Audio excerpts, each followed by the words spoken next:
Buenos días, ¿cómo estáis? Bienvenidos de nuevo al canal.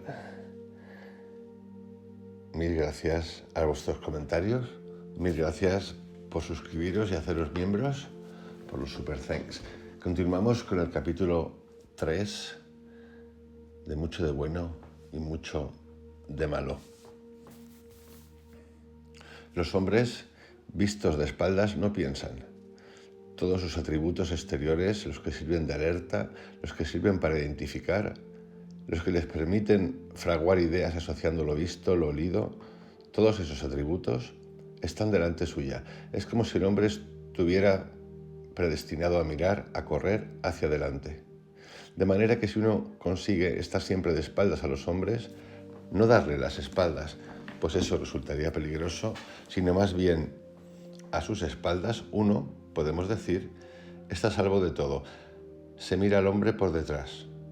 Si mira al hombre por detrás, uno se da cuenta de inmediato que el daño que puede realizar es mínimo. Tan solo un instinto inmaterial podría avisarle de lo que detrás suyo ocurre. Y eso, la verdad sea dicha, le ocurre a muy pocos. Por lo tanto, podemos afirmar casi con toda certeza que el hombre visto de espaldas es un ser desprotegido, vendido al mejor postor o impostor, eso da igual. A mí, que he pasado gran parte de mi vida de frente a los hombres, la cosa me fue bastante mal. Siempre creí que esa era la postura más inteligente, más honorable, es decir, el mirarse a la cara, sin secretos, diciendo las cosas como uno las ve y las siente, pero no, me equivoqué. Me costó algo más de un cuarto de siglo darme cuenta de aquello, hasta que alguien me enseñó a mirar por detrás de todos, sin ser visto, sin ser sentido. Cuando István Zarco me habló de aquella manera tan directa, la lección vida-muerte, rejuvenecí, resucité, porque hasta ese momento había vivido como un muerto, sin alma, sin bios, tan solo con cuerpo, un cuerpo al que tenía que empujar todas las mañanas como el basurero que arrastra un cubo que rebosa con las miasmas que el ser humano desecha, de manera que el destino me brindó la oportunidad de vivir como todos viven en el planeta, vivos pero muertos, solo que yo era un aventajado, pues reconocía en todo momento que la pérdida de libertad era una elección mía, al contrario de lo que ocurre con las otras gentes que nunca acaban de darse cuenta que sus fortunas obedecen más a la sumisión a la que sus cuerpos son sometidos que sus elecciones propias.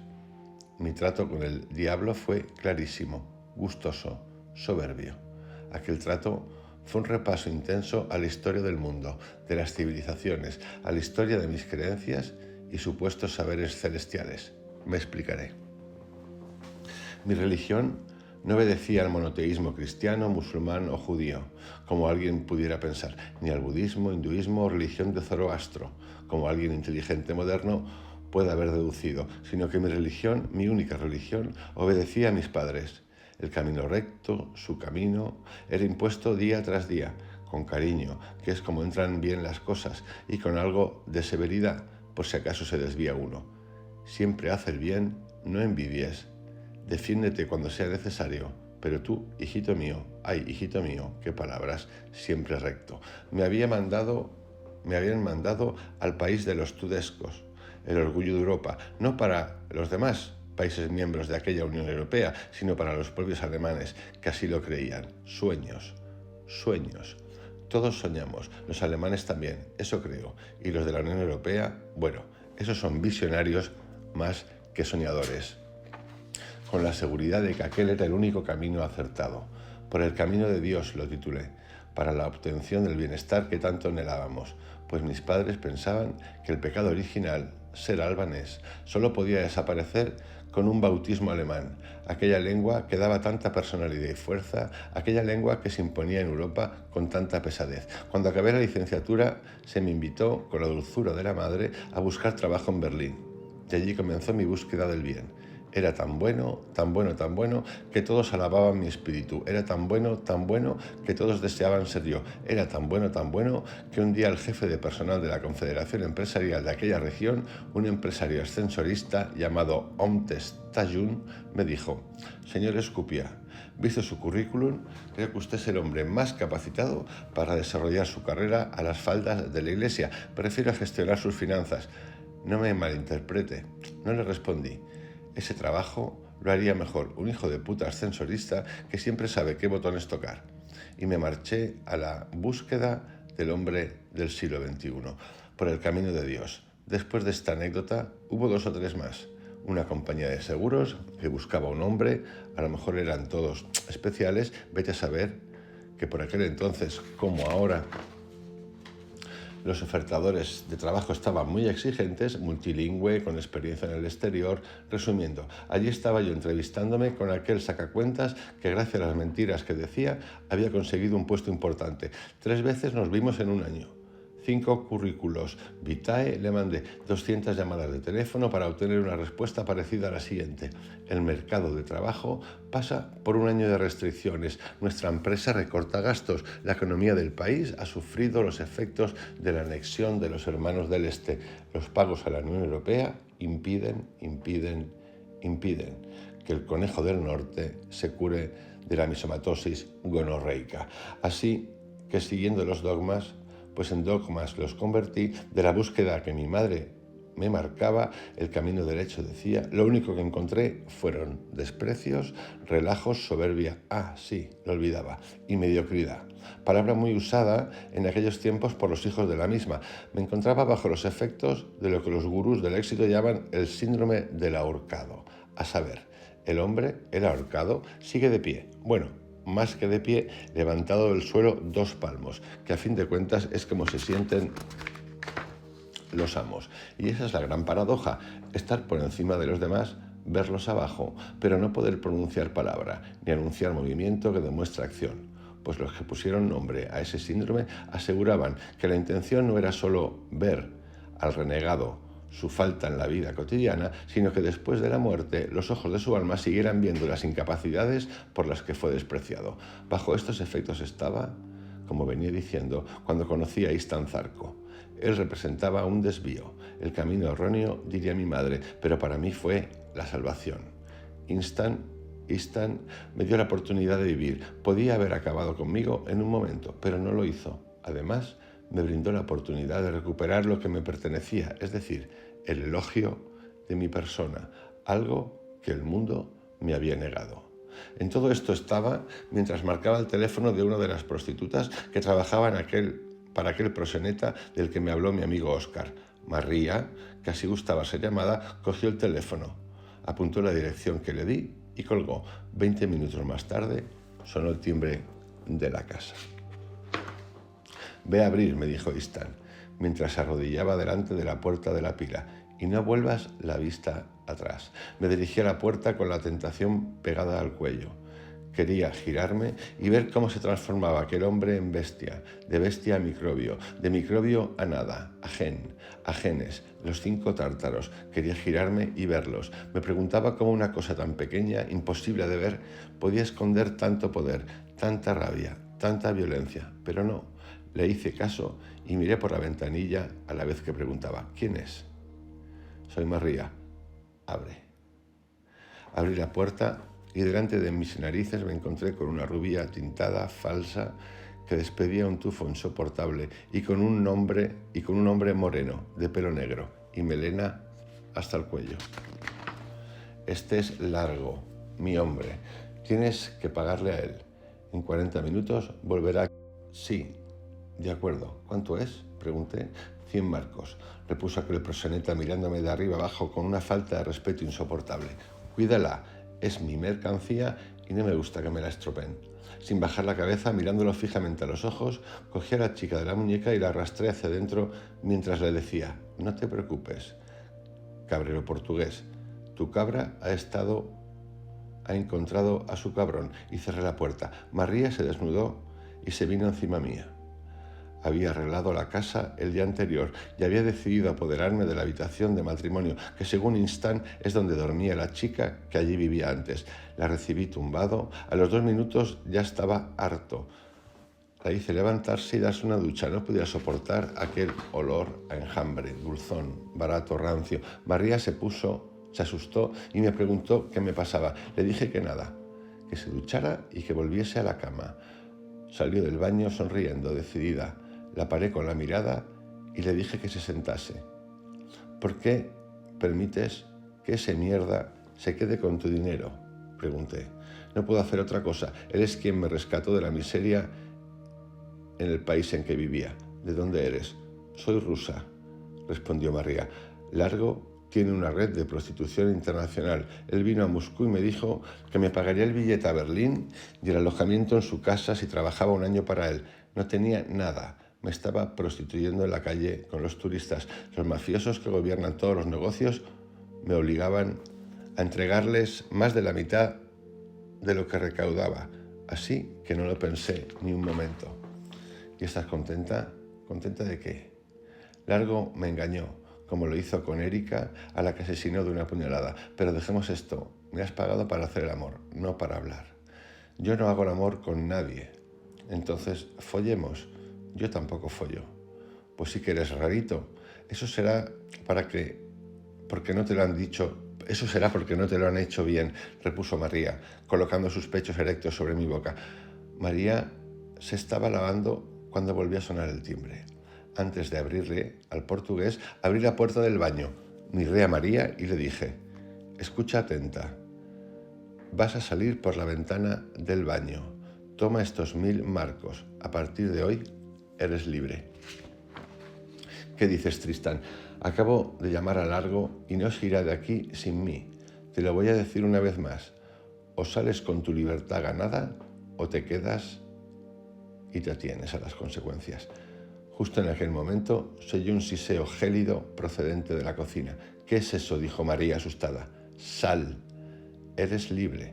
El timbre volvió a sonar, esta vez acompañado de 2 puñetazos y un grito. Abre la puerta de una puta vez o la tiro. Ya voy, angelito portugués, qué impaciente. Impaciente. Cuando abras te voy a explicar lo impaciente que soy. Giré el pomo de la puerta y rápidamente me eché hacia atrás. A mis espaldas estaba la cocina. Largo, beneficiado, empujó la puerta de una patada, miró a derecha y a izquierda y clavando sus ojos de villano en mis pupilas preguntó: ¿Dónde está? ¿Dónde está quién?, repuse fingiendo sorpresa. Un ruido de cristales sonó en el baño. Largo, beneficiado, corrió a ver qué era y vio que las manos de la mujer se descolgaban por una escalera de incendios. Hija de puta, ya te cogeré, se le oyó decir. Y seguidamente volvió hacia mí empuñando su cuchillo. Yo me había refugiado en la cocina, que era lo acordado con Instant. Tenía el culo apoyado en una de las paredes de la pila. Antes de apoyarme, miré el sumidero, que era por donde tenía que subir Instant, pero nada. Todo estaba oscuro, no había señal de presencia viva alguna. El portugués avanzó diciendo: la has jodido, amigo, y bien jodido además. Estaba asustado.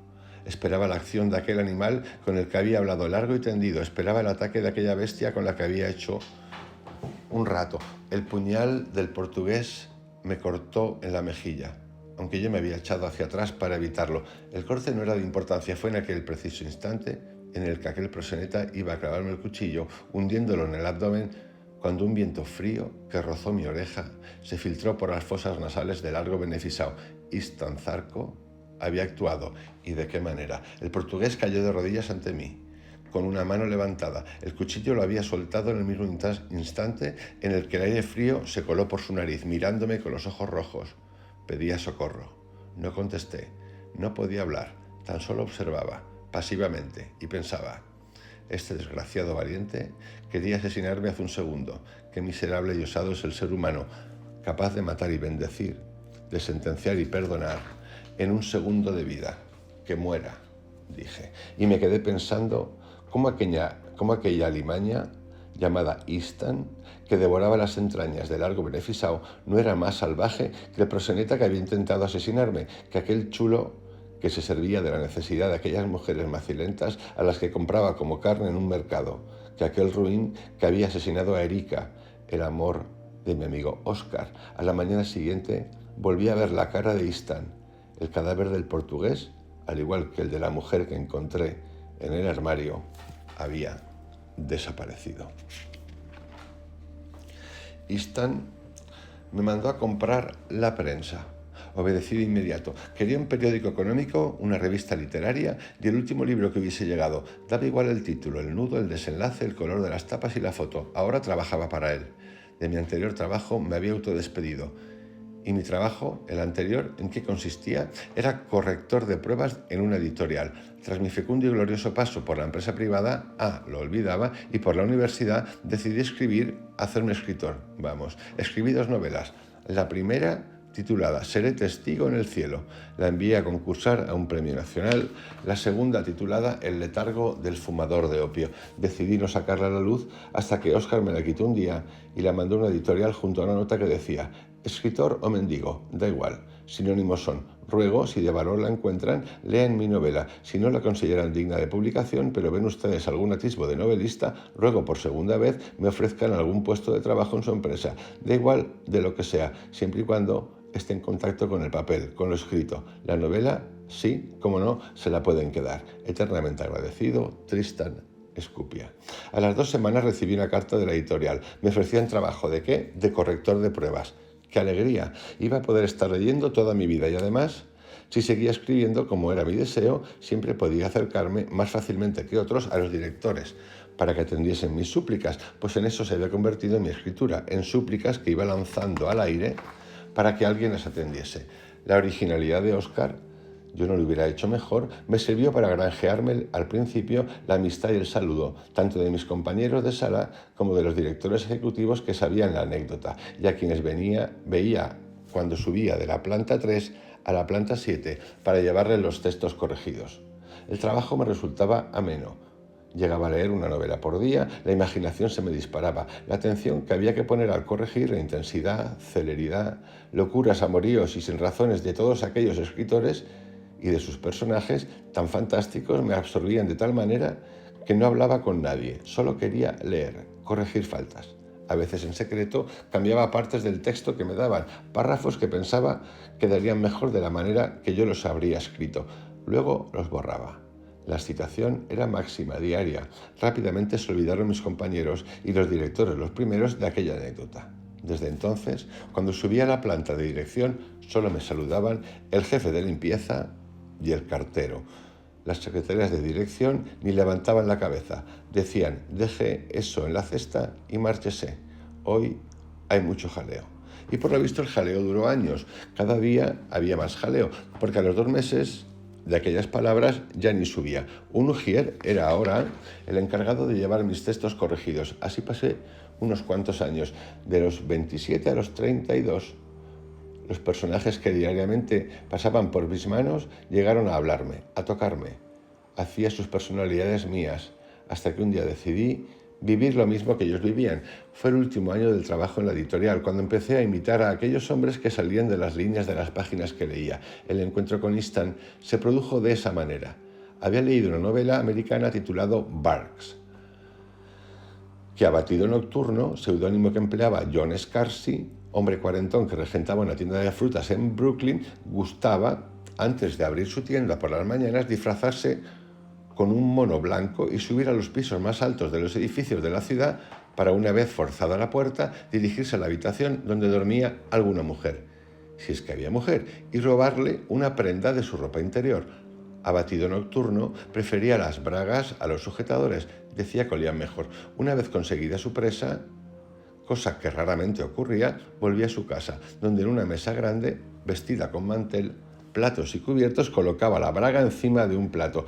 Ya tenía 3 bragas, faltaban 3 más para llenar aquella mesa. Abatido decidió que el día que consiguiese sentar a la mesa las 6 bragas, iba a pegarse el banquete de su vida. Lo tenía todo planeado. El festín consistía en ir oliendo cada una de las bragas de la mesa e ir adivinando la edad de la mujer, si era virgen o no, qué perfume usaba, si tenía la vagina afeitada o era peluda, como un bosque de pinchos, si estaba casada y era fecunda, o si era soltera y estrecha, si era mono o multiorgásmica, y todo eso solo con el olfato, sin tocar nada. Así que decidí imitar a John Scarsy. El día que me encontré con Easton era la primera vez que lo intentaba. Y vaya sorpresa, salí en busca de unas bragas y me encontré con un monstruo. Bueno, eso no es para asustarse, pues según mi amigo Óscar, que es muy promiscuo, a veces cuando uno baja la cremallera de un fémino pantalón, dejando que la tela resbale hasta los tobillos de la dama, el susto a veces puede ser espantoso, pues no sabe uno si lo que tiene delante es un ejército en pie de guerra, con lanzas y flechas, o las trompetas de Roma que anuncian la retirada. Aquel encuentro, la intensidad de lo vivido, no se igualaba a ninguna novela. Aquello era real. Era como si un libro me hubiese tragado para convertirme en un personaje principal. De manera que ante la magnitud del acontecimiento decidí vivir el suceso con la intensidad de la valentía, con la alegría de la aventura. Mandé una carta a la dirección de la editorial en la que renunciaba a mi puesto de corrector de las cantidades que se me adeudaban. La carta, que esta vez la escribí yo, decía: adiós, adiós, se despide el enfermo, adiós sin vuelta ni revuelta, adiós a todos. Tanto he corregido, tantas veces os he borrado, os he añadido, os he enseñado, que ya confundo a las secretarias con comas, a los compañeros con puntos y comas y a los directivos con puntos y apartes. Ellos siempre han sido punto y aparte, de manera que muchas gracias por su empleo, de algo me ha servido, no me cabe duda, pero recuerden, aquí el punto final lo pongo yo, Tristan Escupia. Pagué al kiosquero lo que me pidió y subí. Istan me esperaba, creo que estaba impaciente. Le di lo que me había pedido. Lo primero que hizo fue abrir la revista literaria, la abrió al azar y leyó en voz alta: el 8º día Dios creó el mundo. Istan paró de repente su lectura y me preguntó: Tristan, ¿qué crees que inventó Dios el 8º día? No lo sé, estúpido. Ladra 10 veces, sin parar. Pero Istan, 20. Ladré 20 veces sin saber qué pasaba por la mente de aquel espécimen. Lo cierto es que como ya empezaba a acostumbrarme a su talante, el temor iba disminuyendo con el paso de los días. Lo que no sabía era que aquel hombre, pues hombre era ahora, se iría cobrando mis faltas de respeto poco a poco. ¿Qué crees que fue lo que Dios creó el día 8º? Volvió a preguntar Istan con un tono amenazante. Responde. La escritura, aseveré. No, pero puede valer. ¿Puede valer para qué? Supongamos que Dios inventó la escritura en el 8º día de la semana. ¿Qué crees tú que fue lo primero que escribió? El abecedario, respondí, pero estoy convencido de conocer la respuesta. Te vuelves a equivocar, llevas 2 faltas. Y si no es el abecedario, ¿qué es lo que sirve para combinar palabras? ¿Qué puede ser entonces? Te lo diré. Lo primero que Dios escribió fue su nombre. ¿Su nombre? Contesté sorprendido. Sí. ¿Y sabes para qué? Pues no, para evitar que el hombre crease otro Dios distinto a él. Entonces, ¿eso quiere decir que hay más dioses? ¿Que el del abecedario fue el más astuto de todos? Sí, hay más dioses, aunque ese del que te hablo no fue el más astuto de todos, pues además de los hebreos, que son el pueblo que tengo en mente, había otros pueblos que adoptaron abecedarios distintos, abecedarios regalados por otros dioses que temían que el primero que regalara este código fuese aceptado como Dios único. ¿Y tú cómo sabes todo eso? Lo pone aquí, en la página 50. Lo suscribe un tal Cornelio Nepote, contestó riéndose. Dios, dioses, ¿de dónde has salido tú? Por diosero que has sobrevivido entre los hombres, porque son el único animal que se salta las leyes naturales. Señor, dije cambiando el tono de la conversación, recordar que siempre he sido un perro pachón, faraón. Istan me interrumpió con un grito y me dijo: Faraón, faraón, ¿sabes lo que era un faraón? Era un dios, era Dios en persona, era excelso y sublime, era el cosmos, era poder, las estrellas eran suyas, las lluvias eran suyas, las mujeres eran suyas, los hombres también. Un faraón era todo menos perro pachón, un faraón era todo menos callejero, un faraón era todo menos el fétido amasijo de ideas que tú eres. Las gentes de Egipto no pensaban, él pensaba por ellas. ¿Y tú te llamas faraón?, dijo en tono despectivo, como todas sus palabras. Me callé de inmediato, agaché la cabeza como siempre. Justo ahora, me decía, ahora que empezaba a recuperar mi verdadero yo, ahora que me estaba despojando de los sacos terreros que me hacían cargar, que me obligaban a arrastrar, ahora que por primera vez en mucho tiempo, desde el año del ascensorista y el sacacuentas, conseguía volver a plantarle cara a la vida. Ahora este maldito súcubo me devuelve a los infiernos. Pasamos un buen rato en silencio, Istan ignorando mi presencia, yo revisando todo lo ocurrido desde el principio, desde el momento en que decidí seguir los pasos de John Scarsi. Me encontraba mejor, algo mejor, pero todavía suspiraba por algo, algo que yo no quería reconocer, que la necesidad de sobrevivir me tapaba. Pero lo cierto era que aquella enfermedad comía todos los días. Aquellas cadenas empezaban a apretarme. Tristan, dijo Istan, quien había estado más de 3 horas sin dirigirme la palabra, y yo a él, por supuesto, no fuese a alterar su ya de por sí acelerado mecanismo. Sí, contesté despierto. ¿Conoces la historia de Branković Gurur, el estilita? No. Gurur Branković fue capitán de la familia de los Branković de Transilvania, hijo mayor de un diplomático y capitán del siglo XVII. Según la leyenda, tenía la piel pecosa y manchada como un leopardo. Tras ser capturado en el Danubio por un destacamento turco y llevado al campamento enemigo, lo colocaron sobre una columna griega para que hiciera de blanco a 3 arqueros. Antes de comenzar le dijeron que si sobrevivía a la 5ª flecha le perdonarían la vida y le darían un arco y flechas para que él tirara sobre los 3 que debían matarle. Él pidió que no tiraran 2 flechas al mismo tiempo, porque los tiros se pueden contar, pero los dolores no. Y así los 3 le tiraban y él contaba. La primera flecha le dio en la villa del cinturón, penetró en el vientre y allí despertó todos los dolores que en la vida ya había sufrido. La segunda flecha la aferró con la mano. La tercera la atravesó la oreja y allí quedó insertada como un pendiente, y él seguía contando. La 4ª falló, la 5ª le alcanzó en la rodilla, se desvió y atravesó la otra pierna, y él seguía contando. La 6ª falló el tiro, la 9ª le clavó una mano al muslo, y él seguía contando. La 11ª le destrozó el codo, la 12ª le hizo papilla a los músculos del estómago, y él seguía contando. Contó hasta 17 antes de caer de la columna, muerto. En ese lugar brotó la uva espina, uva silvestre que no se vende ni se compra, porque es pecado. Yo compré y comí de esa uva, y es desde entonces que mi aliento se ha hecho gélido, como el sufrimiento de aquel hombre, gélido como aquello que sentiste ayer cuando salí del sumidero para acabar con el proseneta, gélido como tu dedo. Entonces, esto, dije levantando y mirando el dedo, ¿este dedal helado es producto de la historia que me acabas de contar? Sí. Y el rojo es la sangre de su vientre que se conserva para recordarte sus pesares. Además, urge deshacerse del dedo. ¿Cómo? Dije, sorprendido. En el libro hay una nota a pie de página titulado La historia de Branković Gurur el estilita, que está sacada de Mirolad Pavic, el diccionario Házaro ejemplar femenino. Continúo. ¿Cómo? Dije sorprendido. Te lo explicaré. El frío de mi aliento es, para que te hagas una idea, como la tela que la araña teje para atrapar a sus presas. Yo, cuando estoy en mi estado más microscópico, segrego esas bacterias procedentes de esta uva espina que atenazan y paralizan todo organismo viviente. Si algo o alguien queda atrapado en mi tela, debe de ser eliminado. Si no, ¿de qué me serviría esta herramienta? Además, recuerda lo que te he dicho antes. El hombre es el único animal que no respeta las leyes de la naturaleza.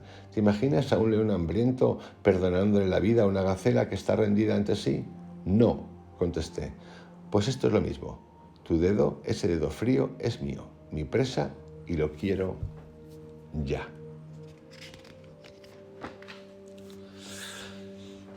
Daño, me ha hecho daño, mucho daño. Óscar. Me lo ha arrancado con un mordisco carnívoro, con un diente fino y afilado. Daño, Óscar me ha hecho daño y no puedo llorar porque estoy amargo. Lo miré a los ojos mientras hincaba su diente. Buscaba un protosegundo de piedad y solo encontré brillo en sus pupilas. A todos los asesinos les brillan los ojos cuando estrangulan. Luego se echan para atrás, se dejan caer sobre sí mismos para que la fuente de la saciedad caiga sobre su pecho erecto. Óscar, amigo, ya no tengo dedo, ahora tengo menos libertad, me falta un pedazo. ¿Cuánta libertad crees que había en un dedo? ¿10 gramos? ¿100 gramos? ¿Cuánto puede pesar un dedo de libertad? Óscar, daño, Daño, me ha hecho daño. No sangró nada. Su boca todo lo hiela, todo lo cura. Corte frío, todo muy rápido, sin anestesia. Total, ¿para qué? Tan solo era un dedo. Faltas. Has cometido 2 faltas, me dijo antes de seccionar mi dedo. ¿Pero qué faltas son esas por las que haya que pagar un dedo?, le dije. Calla, me respondió. Eres afortunado. Hay seres que por menos faltas son privados de su vida, lo único que les pertenece cuando nacen, y además ellos no hablan tanto como tú. Calla y sonríe. Solo has perdido un dedo de libertad, dices. Pero como nunca la has tenido, poseído, sino que más bien ha sido un deseo, un anhelo, no puedes decir que verdaderamente hayas perdido un dedo de libertad. Óscar, daño, mucho daño me hacen estas palabras que te cuento y que aquella bestia recitaba sin perdón, sin frío, sin calor, sin ira. Tenemos que hacer algo, Tristan, contestó Óscar Fogher. Sí, Óscar, tengo, pues hay que proporcionarle más alimento dentro de 2 días, alimento humano, carne humana. Tristan, dijo Óscar con voz rápida y activa, como si tuviese la respuesta. Estoy contigo en esto, no te voy a abandonar. Se me acaba de ocurrir algo que nos hará ganar tiempo. ¿Qué has pensado? Tristan, no hay tiempo para sentimentalismos. Tu vida está en juego. Has de abandonar de inmediato tus efluvios morales. Ahora solo vale el movimiento en línea recta. Las curvas se acabaron. Hay que conquistar el corazón de tu enemigo. Si él es cruel, tú lo vas a ser más. Si eres audaz, tú lo vas a ser más. Es dentro de la casa desde donde arde mejor el fuego, de abajo a arriba. Escucha lo que te digo, Tristan. Él necesita alimento. Olvídate del calificativo humano. Olvídate por un momento de que en el mundo hay personas, hombres, mujeres. Eso es fácil, interrumpí. Bien, vamos bien. Ahora, donde vivimos solo habitan animales, ¿de acuerdo? Sí. En los animales, Tristan, la ley de Darwin funciona a la perfección. El fuerte precede en todo al débil. Vive más que él, es su derecho. De manera que tú actualmente tienes un fuerte, agente dominador que te exige alimento. Y nada puedes hacer para no complacerle. Tu vida sería segada de golpe. De manera que tienes que buscar a alguien quien tú puedas dominar. Debes convertirte en dueño de alguien. Debes someter. ¿Y a quién puedes someter? No sé. Tú dirás, Óscar. Piensa, hombre. Piensa en alguien débil. Los locos. Sí, Tristan, sí, los locos. ¿Pero qué tipo de locos? Los que no tienen familia, los que están abandonados, a los que nadie reconoce. Bien, añadió Óscar con voz profunda, con eco. ¿Y dónde están esos locos? ¿Dónde están? ¿En la calle? Están en la calle, en los parques, en centros de acogida, mendigando. Excelente, Tristan, excelente. Ellos se convertirán en el alimento de Istan hasta que encontremos una solución. Pero, Óscar, yo no conozco ningún animal que sea capaz de pensar todo esto que tú me acabas de explicar. ¿Cómo es posible que yo sí que lo sea? Fácil, Tristan, muy fácil, porque tú eres el único hombre que habita la tierra. Entonces, ¿tú quién eres? Yo soy Dios. Tristan, Dios. Gracias, Dios, gracias, contesté a Óscar mientras inclinaba la cabeza en señal de respeto. Óscar continuó dándome consejos. Había conseguido volver a cambiar mi realidad. El mismo lugar, el mismo suelo volvía a ser distinto. Primero la inocencia, todo de frente, blanco sin negro, actividad, acción, me comunicaba, amaba. Luego la muerte. Me fui, desaparecí para todos, pero para mí, claro es, era un autista. Andaba porque tenía que andar, reía, no, eso no, paseaba, sobre todo paseaba. Paseaba como Wilhelm C.L. von Grotius, que intentaba combatir la enfermedad mental hereditaria de su familia realizando larguísimos viajes a pie. Murió loco en Beirut, yo resucité, pero mal. Luego la tiranía, comprada, como todo, a este ser llamado István Zarco, y ahora, no contento con la tiranía, me convierto en hombre. Así pensaba cuando Óscar me despertó. Tristán, mejor será que empecemos a buscar al afortunado para tenerlo todo listo en 2 días. Sí, tienes razón. Vámonos. Abandonamos la casa de Óscar, en la que me había refugiado tras el luctuoso acontecimiento. Ante el patetismo de mi conducta, llegué hecho un ramo de lágrimas. Tuve que contarle a mi amigo toda la historia. Sí, creo que es correcto llamarlo historia, pues en general la historia, por lo menos la que está en los libros, se escribe con sangre. Vamos, tinta roja. Oscar me escuchó atento, como siempre, y buscó una solución. Lo que ahora acababa de proponerme era la toma del imperio, el derrumbe de la bestia, y para ello había que ser bueno. Si no ser, por lo menos estar dispuesto, tan sangriento y capaz como el propio Istan. Sí, es cierto, muchas veces oí decir que las grandes civilizaciones se hallan sentadas sobre grandes piscinas de sangre, y esta nuestra, la occidental, que ha conseguido lo impensable, es decir, juntar América del Norte con Europa, no iba a ser menos, por lo que en lugar de usar piscinas, prefirió apoderarse de mares de sangre, de olas de sangre, de barcos de sangre con los que conquistó el medio mundo. Bueno, mejor 3/4 partes, lo restante se lo dejó a los chinos. Andábamos por el centro de Berlín. Oscar Dios buscando una víctima para el sacrificio. Qué suerte tiene Dios. A él no le resulta difícil elegir un mártir. Y yo, el hombre, el único hombre de la tierra, debatiendo sobre las civilizaciones y sus devenires, en silencio, claro es, pues Oscar me había dicho que ahora era un hombre y los hombres, los de antes, claro, porque ahora solo estamos Dios y yo, no pensaban en esas cosas. De cualquier manera, aproveché la oportunidad que Dios me brindaba de hablar con él de tú a tú y le pregunté: Oscar, ¿ya lo has encontrado? No. ¿Qué prisas? ¿Qué quieres? Contestó. Tengo una duda de hombre. No empecemos otra vez con devaneos melindrosos. Ahora estamos en lo que estamos. No te preocupes, solo es curiosidad. En nada afectará a mi conciencia ni a mis actos, que a fin de cuentas son los que importan. A ver, dime. Oscar, pregunté con la voz emocionada con la que un alumno pregunta a un maestro: ¿qué es una civilización? Disminuir, reducirse. La civilización, como la jardinería, es el arte de podar. Y tú, Tristan, estás a punto de comenzar a civilizar. ¿Te refieres a eliminar animales? Bueno, si los quieres llamar así. Entonces, Oscar, ¿un solo hombre puede civilizar a un pueblo entero? ¿A muchos pueblos? Sí, por supuesto. Más aún cuando hay necesidad. Entonces, para civilizar hay que asesinar. Hombre, no siempre, hay otra posibilidad, pero en la historia del hombre nunca se ha dado. Es un artificio de la mente. ¿Y cuál es ese artificio?, pregunté. Negarte a civilizar. ¿Quieres decir dejarme o dejar asesinar? Renunciar a la vida en beneficio de los demás. Algo así. Pero ¿quién me garantiza que si me niego a civilizar no habrá más intentos de asesinato por parte de Istan? ¿Garantizarte eso? Nadie. Lo que ocurre es que tú te autoniegas el derecho, en beneficio de unos cuantos. El número da igual, a veces son millones, otras veces cientos, para que otro civilice. Pero si yo estoy convencido de tener razón, si lo que ocurre es injusto, ¿cómo voy a negarme el derecho a civilizar? ¿Ves? Para evitar todos estos dilemas existen los dioses o Dios, como quieras. Tú eres un afortunado, Tristan. Dios te acompaña. Y el otro civilizador también tiene Dios. Puede ser. Mira, Tristan, te voy a poner un ejemplo sencillo. ¿Recuerdas las historias de las cruzadas? Sí, cómo no. Pues bien, las cruzadas tenían 2 civilizadores, apoyados por un dios cada uno.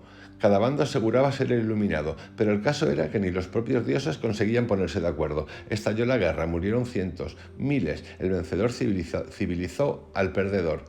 ¿Qué Dios tenía razón? Pues a decir por el resultado de la batalla fue el cristiano. Ahora bien, unos años más tarde, a decir también por las batallas, el triunfador fue el musulmán, que por supuesto también nos civilizó. ¿Lo tienes claro ya, Tristan? Sí, pero ¿por qué he de buscar locos y niños?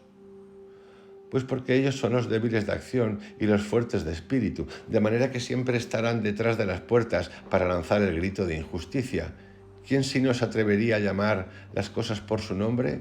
Así que los agentes civilizatorios siempre tratan de eliminarlos. Aunque nunca lo consiguieron, si alguien consiguiera tal hazaña, civilizaría para siempre, hasta el punto que creo que los dioses se ofenderían. ¿Y cuántos locos vamos a sacrificar nosotros? Los que haga falta, Tristan, los que hagan falta para salvarte. 100, 1000, 10.000, 1.000.000, el mundo, los que hagan falta. Pero cállate ya de una vez, gritó Oscar. Solo te pido que hagas un paréntesis en tu vida. ¿O acaso prefieres morir? No, no quiero morir. Óscar giró la cabeza buscando al cordero, el primer cordero. Yo, por mi parte, asentí. Dejé la mente en blanco, como nunca antes lo había hecho, y miré del vacío. Poco duró ese estado de vacuidad, pues al momento un pensamiento cruzó mi mente. Los hombres no están tristes porque mueren. Recuerdo que leí un libro, sino que mueren porque están tristes. Pero yo no estoy de acuerdo. Los hombres mueren porque los matan los hombres. Óscar me cogió del brazo derecho y me dijo: allí, Tristán, allí está nuestro hombre. En un grupo de 5 mendigos había uno que resaltaba por sus prendas coloridas, no paraba de gesticular y golpear con un bastón a los otros que huían de él para volver a acercarse cuando el peligro se alejaba. Vamos, cuando bajaba el bastón, para entendernos. Óscar aceleró el paso, yo me quedaba detrás hasta que me gritó: muévete, Tristán. Yo, que parecía arrastrar pies de plomos, le dije: Óscar, me hablas y me sangra la boca. Pues escupe, bastardo. Ahora aprieta el paso. Seguro que con el proseneta no dudaste tanto. No dudé, añadí en voz baja. Llegamos a la altura de los mendigos que ahora se peleaban por una botella de vino que habían encontrado en una papelera próxima. Óscar se acercó al del bastón y con voz seria le dijo: tú, el del bastón, ¿cómo te llamas? El hombre, bueno, la rata. Pues en aquel momento ya no había hombres sino ratas, se giró. Sus ojos azules, no, grises, con cataratas, se encontraban con los ojos de Dios. Y como si lo reconociera, repuso: negro, señor, me llaman negro. Aquella mañana Dios dejó caer un velo sobre el horizonte. Bueno, y aquí acabamos el capítulo 3 y nos preparamos ya para mañana para el 4, que sigue esta trama de bandidos, bandidotes, ideólogos, poder, ideologías de todo tipo. Os envío un abrazo, que tengáis un excelente día. Hasta mañana.